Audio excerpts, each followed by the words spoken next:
that you could easily take away everything you've given me. And I try to remember not to take anything for granted, 'cause I know that one day suddenly this will all come to an end. So my last wish is for you to be pleased with me.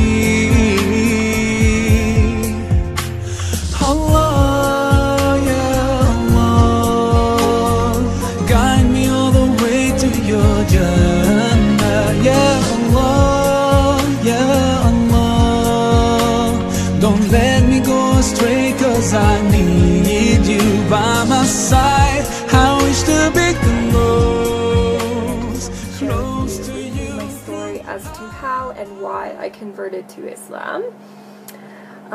So I'll just get started. So growing up, I actually was raised in a very devout Catholic household. Without fail, my parents used to bring us to church every single Sunday. We used to practice all of the holidays and celebrate all the holidays in the religious sense. My parents would fast on Fridays. I actually went to Catholic school my entire life, so definitely very well versed in the Catholic faith.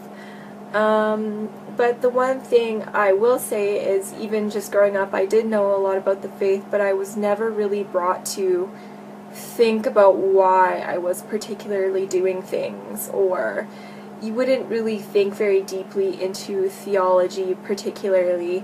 And you know, it was after the fact, when I finished high school and I started going to post-secondary education, like college, university, that was when I finally actually started thinking a little bit about my faith. Maybe it was the rebellious sense in all of us when we finally become somewhat independent and we want to be our own person, but definitely it was a little bit more than that. I remember, you know, just going to school after the fact, and it was the first time in my life I was actually intermingling with people that were not of the same faith group with me, just because, you know, going to a Catholic school, all my friends were Catholic. You know, I was a good girl. I never really went out a ton, so I can't say that I really had a lot of friends outside of my faith group. But when I actually went to college, university, I actually for the first time interacted and met, you know, Muslims as an example, and it kind of made me think about my faith in a greater sense. Like, I remember, you know, just going to church and thinking, for the first time in my life, like, you know, we're not supposed to be worshiping idols, so why do we even have, you know, like, statues inside the church that people are praying towards? Or if we're supposed to be praying to the one God, like, why are we praying to the Virgin Mary, or why are we praying to other people and saints when, you know, God is the creator of all things and God is the Almighty? In that sense, like, it just kind of raised a lot of questions, or I started thinking simply about you know, Trinitarian issues, and the fact that if Jesus was praying, who is he praying to if he is God? Or why would he be in need particularly? Like, a lot of these things, no matter who I would talk to, wouldn't really have a great resolution. You know, just to name a couple of other things, like, if God is eternal, then how could God die? Like, I really just couldn't wrap my head around a lot of these issues, and the more research I did, the more I realized that a lot of these theological issues came after the fact, and the pure Christianity was actually Unitarian, but it was the later kind of additions that changed the faith to make it what we know it as today, particularly, meaning kind of more of a Pauline Christianity. But I won't get into that. So generally, at that point, that was kind of when I was questioning a little bit more. But I really didn't have much of a solution. I just had questions. I started kind of looking into agnosticism, just because I figured, you know, if Christianity is wrong and, you know, all of these other religions are quote-unquote polytheistic, and I can't really accept that. They're either polytheistic or they're not particularly religions. They're more kind of like ways of thinking and whatnot. I don't really want to be involved with any of these, and I never really found a good monotheistic solution, but at the same time I wasn't really looking much into religion. You know, but then it got to a point where I actually got in discussion about religion with some Muslims, actually, when I was at school. And I really didn't know much about their faith, to be quite honest. I had all of the stereotypical kind of ideas as to what Islam actually was. You know, the fact that it was terrorist mongering and a violent faith, and, you know, they just want to convert everyone by the sword, quote unquote, or, you know, intolerant, they just want to kill everybody that didn't agree with them. You know, very, very shallow kind of ideas as to what this faith was. But the more I kind of started asking questions about it, the more I was kind of finding myself strangely attracted to this religion, basically because of the fact that they believed in the existence of the one God. They believed in God's oneness. They believed in God's eternity, everlastingness, you know, but without all of the mental confusion. It was just, you know, basically belief was broken down into the fundamentals, and it was something that everyone would be able to digest without actually having to do any mental gymnastics. So, long story short, I started looking a little bit further into Islam, not really wanting to particularly accept it as my religion, but still attracted to it nonetheless. I started taking a religious studies course where I actually was able to look at Islam from an unbiased, kind of scholarly perspective, and again, I found myself kind of being attracted to it because of its, you know, rationality. And the fact that Islam could meet kind of belief in science halfway. It was rational, sorry, but it had proof at the same time. It wasn't just asking you to believe without any questioning or proof whatsoever. So again, looking into the Quran, I found the exact same thing. You know, Allah would command His servants to question or think about things or ponder about things, and that was something that I definitely wasn't used to previously with the Bible, and something that was very attractive for me.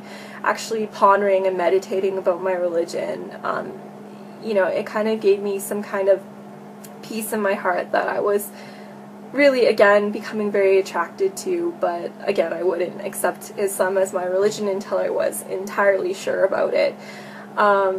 You know, so again, reading more into the Quran, I was finally also able to put Judaism and Christianity into perspective, particularly looking into the role of prophets. Jesus is seen in Islam as a prophet and not being divine. And again, if you look at the Bible from a Quranic perspective, you'll see again all of these proofs in the Bible. The fact that Jesus, peace be upon him, attests to the oneness of God, and never anywhere in the Bible does he ever claim divinity, simply. You know, so reading into the Quran, it was slowly kind of answering questions for me.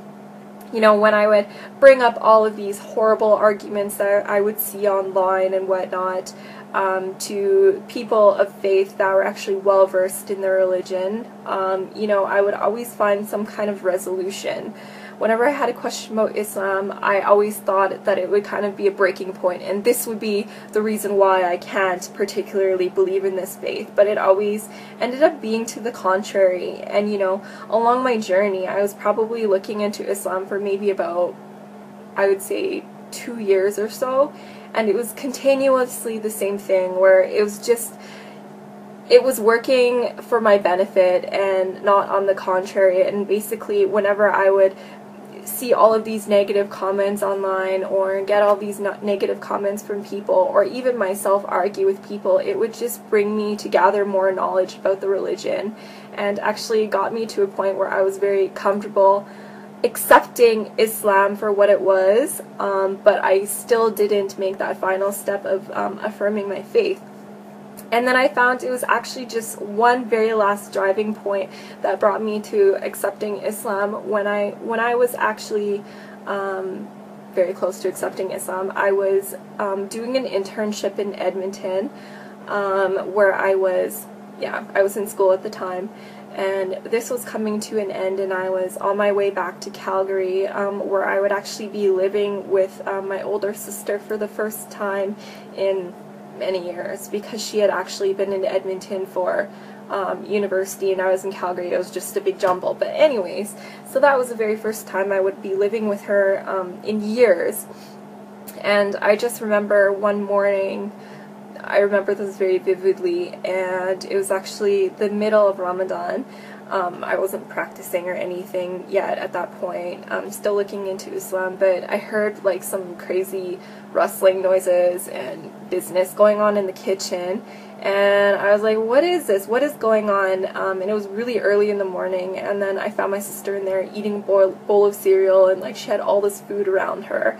And I kind of questioned her as to what she was doing, and I realized at that point that she was trying to attempt to fast. So everything kind of came together at once, and I realized that at the same time when I was looking into Islam, my sister was also, even though we were separately living in completely different cities and didn't talk about religion whatsoever, we were actually going through the exact same thing. So that kind of brought me to a point where I was feeling a little bit more comfortable in my decision, you know, to potentially accept Islam. And my sister and I, we ended up actually going to a lot of religious lectures and lessons together, and kind of furthering our knowledge together and searching together. And we got to a point a few months later where we actually ended up attesting and affirming our faith in Islam together and saying our Shahada, Alhamdulillah. And since then, it's been about 4 years. So I've, since then, you know, my life has changed dramatically, for the better. Finally, as a person, I feel so whole. You know, before Islam, I would go to bed at night and I would honestly not be able to sleep because I felt like I was purposeless. And I felt like, you know, extreme fear of, you know, what was going to happen to me. You know, am I just like this lump of flesh and I'm just going to die and rot in the ground? Like, I just really felt unfulfilled, and I felt like there was no purpose for me. But in my life now, I can say that every single moment of every day, I feel like I'm accounting for it, and I actually have a purpose, and our purpose is to worship the Creator and devote our life to the Creator in the way that He has outlined in the Quran. Very, very simply speaking. But anyways, so that's my story. I'm going to keep it short and leave it at that, but inshallah, I hope any of you out there perhaps benefited from this story, and I hope to be of service to anybody, you know, with any questions about Islam whatsoever. I would love to kind of dispel any myths and use my knowledge that I've gained over the past couple of years to, you know, maybe inspire you guys in some way, or at least provide you with some knowledge, or answer any of the questions that you've been burning to have answers to. But for now, assalamu alaikum.